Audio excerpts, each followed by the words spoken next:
exciting. Let's have a look at how they line up. It is going to be Freddie Slater on pole position from Murray Boyer and Teo Nail. Then Evan Gilter starting fourth. Taito Kato is fifth, ahead of Enzo Deligny and Mattia Colnaghi. Top 10 rounded out by James Egozzi, Noah Stromsted and Rashid Al-Daheri. The important work is about to start as we count down to the start of the formation lap, the green flag lap, and now they have to think about, well, 100% concentration.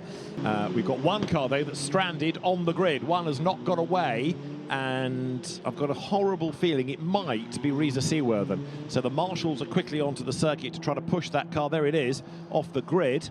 And once that is in the pit lane, it is, in fact, the car ahead of Seaworthen on the grid, that of Owen Tangavelu. So they'll push that into the pit lane, and hopefully he'll be allowed to start from there. Owen Tangavelu, the Vietnamese driver, not getting away on that green flag lap. So he will give up his grid position. What's going to happen off the start? The start is crucial. The run to Lisboa turn 3 on the first lap is crucial. That could make or break this 72nd Macau Grand Prix. The last few cars come into line. We wait for the green flag to be shown at the back of the grid. We see it, and then eyes to the gantry with the lights. 4, 5, and the Grand Prix is underway. The 72nd Macau Grand Prix is underway. Freddie Slater gets a good start, already squeezing Murray Boyer, who gets a good start as well. But it's Boyer that's got just a nose in front. This is going to be the run down towards the first overtaking place, and Murray Boyer has the lead. He does indeed, but Freddie Slater, who tried to squeeze him, is on the outside line down to Mandarin. Here comes Teo Nail at the inside. Slater goes a little bit wider, Nail to the inside. Now this is where Boyer is under attack because he's giving a tow. Teo Nail keeps on coming. Side by side they run down towards Lisboa. Nail has to give way. Slater thinks about the outside line, down to the braking zone. Hold your breath. Do they all get through for the first time? So far so good. 1 or 2 go a little bit wide, but it looks as though Murray Boyer has been able to hang on to the advantage. We have a yellow flag being shown down at turn 4. That's the Melco hairpin, and that is why, oh dear. That's at San Francisco. You've lost Charlie Wirtz, Kiyoshi Umegaki, Reza Seaworthen. He's involved in all of that. The safety car is being deployed. I'm not entirely convinced the safety car can get through there. No. But the safety car has been deployed. Position here at Macau, but there must have been a plan behind it, mustn't there? This is the bottom of San Francisco Hill. Yeah, Wirtz got a tag from behind, and then all of a sudden there's nowhere for people to go. Some try and avoid, some are just spooked by what's going on ahead, and I think the one at the very back there rattled towards the barrier, so it's going to take a lap or 2 to clear up those 4 damaged cars. Well, let's have a look at the replay of the start. So Slater, with his curious angle, launches the car away. That puts it in a straight line, and then straight away, look, comes right across on Murray Boyer. That was very aggressive. Whether it's overly aggressive, you can discuss, but Boyer was having none of it, and he went through on the inside. Up they go, up the hill. Let's have a look at Freddie Slater closing up on the back of Murray Boyer. This would not be an overtaking place, that's for sure, but he does have a look, doesn't he? My goodness, goes side by side. Boy, oh boy. That was brave stuff. We go green now, so green flag is being waved. The race about to get back underway. They round the final bend, our bend, up towards the line, and we are racing once again for the 72nd Macau Grand Prix. Murray Boyer, it is that leads.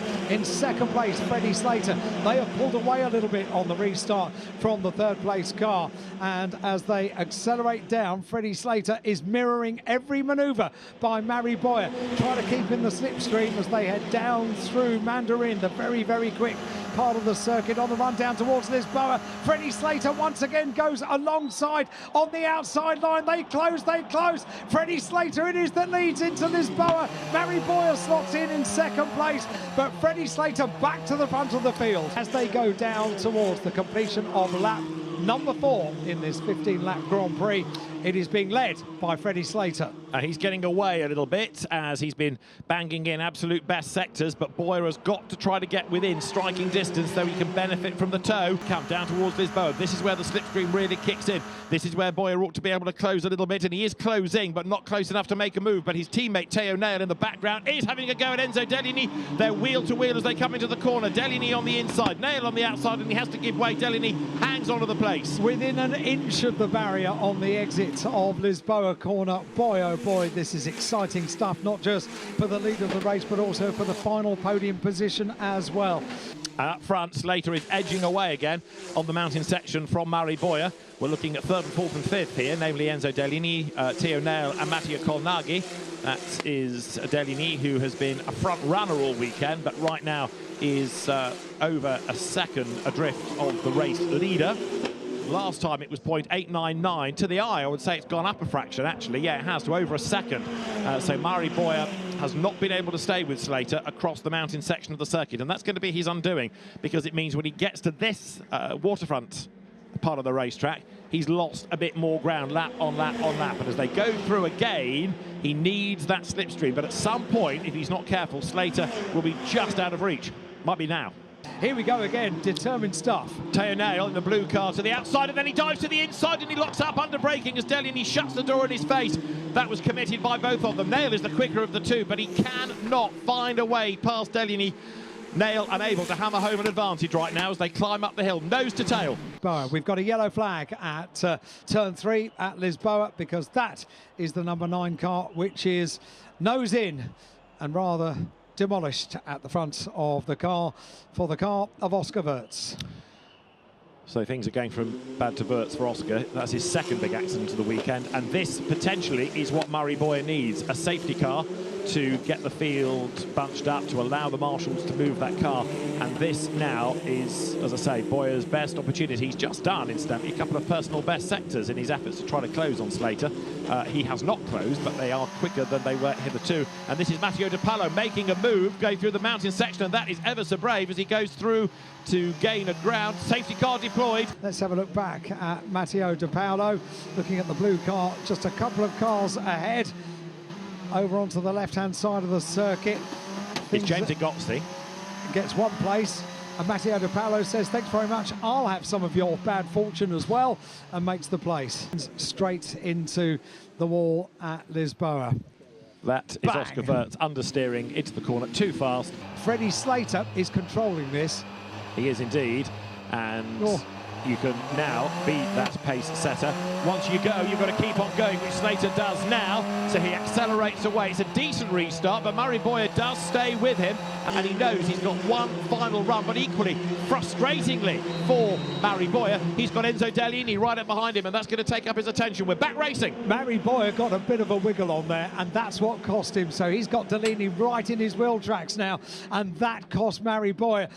They once again mirror each other's moves as they go down towards Lisboa, and Mari Boyer on the tail of Freddie Slater. Dellini has dropped back a little bit because Boyer is with Freddie Slater on the run down towards Lisboa. They go side by side on the outside line. Mari Boyer in front as they go into Lisboa. Boy, oh boy, what a restart. Look how much quicker Slater is. He had to stand on the brakes there, heading up towards maternity. So it is Mari Boyer in the lead, but it's not enough of the lead to be safe. If you're within about a second or so, you have an opportunity on the run down to Lisboa. So that means that Mari Boyer is going to have to defend oh so vigorously. Fisherman's Bend, very, very quick part of the circuit, and now the circuit opens up as Freddie Slater is the pursuer rather than the pursued. Once again, we've had this situation before. Mari Boyer needs to keep everything absolutely neat and tidy. Was that neat and tidy for Slater? He knocked the wall. Freddie Slater. He's taken the wing off. He's damaged the suspension. Freddie Slater is done. His Macau Grand Prix dream is done for the second year in a row, and that was on him. He carried too much speed into the corner. He's broken the left rear corner. Mari Boyer leads the way. Freddie Slater's car is stranded on the pit straight, and so now the battle between Dellini and Nail is for second place, and Mari Boyer leads the Macau Grand Prix. Mari Boyer leads the Macau Grand Prix by an increasing margin, and now Freddie Slater. Oh, Freddie Slater climbs out of the car. The disappointment, he did everything. He had huge pace, he led the race, and then that bash coming around the corner, the fast part of the circuit, coming up towards the completion of the lap.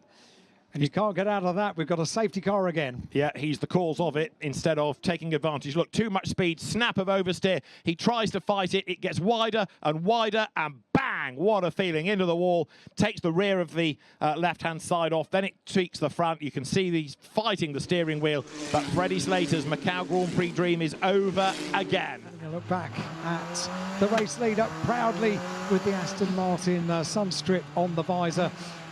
It's a very new appointment for Mary Boyer, our race leader, and a very proud one it will be as well. Green flag drops then. So it is the blue car of Boyer, the white and dark blue of Deligny, and then the pale blue car there of Theo Nail. Now Largy fourth is not weaving, and that's giving Evan Gilter a chance as here comes Deligny to the outside. Nail to the outside, he's got past one. He's trying to get past his teammate. There's another one in the wall in the background, and this is going to be significant as Nail jumps Boyer for the race lead. Boyer tries to fight back, but Theo Nail goes third to first, and with another broken car, we might be having yet another interruption, and with only 2 laps to go, that would take you to the end. There's mayhem breaking out there as well. Look, more cars in the wall. That move of Nail has put him in the lead, and I think we're going to end up with a safety car to the checkered flag. Boy, oh boy, what a move. What a restart. So look in the background, that's Al Daheri sideways, and he's clipped, which straightens him up and then knocked him into the barrier. So that's Rashid Al Daheri gone in the background. Safety car called. Theo Nail, double toe, into the lead of the race.